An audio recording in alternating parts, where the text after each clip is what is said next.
Donc la Caisse des dépôts est une dame d'un âge, on va dire, honorable, puisque nous allons fêter nos 200 ans en 2016. La Caisse des dépôts intervient dans bien des domaines. Historiquement, elle avait une activité de dépôt et de consignation, et cette activité s'est étendue à de l'investissement public sur les territoires pour accompagner les collectivités territoriales et accompagner les grands projets d'intérêt général de façon plus vaste. Donc on peut citer l'intervention de la Caisse des dépôts pour développer au début du XXe siècle tout le réseau ferré français. Après la Seconde Guerre mondiale, l'accompagnement de la création des logements sociaux en France.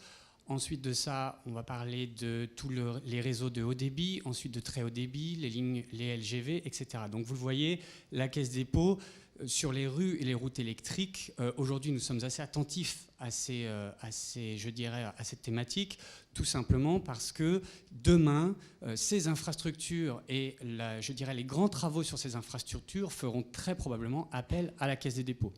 Donc plus particulièrement, que faisons-nous dans la mobilité durable? Alors on s'intéresse à différentes thématiques, soit pour compte propre, et là on intervient avec nos propres sous en investisseurs, soit pour le compte de tiers, donc un peu comme le fait l'ADEME dans le cadre des investissements d'avenir. Nous avons nous-mêmes 7 milliards en gestion sous le mandat des investissements d'avenir. On finance des bornes dans le cadre des écocités en complément des financements de l'ADEME, alors sur des territoires mutuellement exclusifs. Nous avons aussi, une participation sur des investissements territoriaux qui nous amènent à créer des objets ou des opérateurs qui interviennent dans le domaine de la mobilité durable. Citons par exemple tout ce qui est logistique urbaine, qui est aujourd'hui une thématique qui nous intéresse plus particulièrement. Bien sûr, l'électromobilité, les nouveaux services de mobilité, ainsi que tout ce qui est transport interurbain. La question qui va se poser aujourd'hui, elle est peut-être pas tant d'ordre technologique, elle est maintenant de l'ordre du déploiement. Et en particulier, comment est-ce qu'on va financer tout ça? Qui va financer? Et avec quels outils on va déployer toutes ces actions? Donc ça, ce sont des questions évidemment qui méritent d'être posées, qui n'ont pas de réponse immédiate.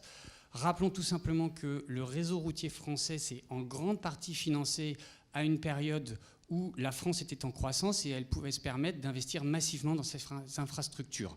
Quand on regarde l'expérience des bornes électriques, on voit bien que le financement, même s'il est bien moindre, on parle de budget beaucoup plus limité pour déployer un réseau de bornes en France, pour autant, il pose souci car il n'y a pas aujourd'hui de véritable modèle économique pour déployer de la borne. D'où l'importance de l'intervention de la puissance publique et d'où l'importance de déployer des solutions pérennes, long terme, qui pourront accompagner ces projets-là.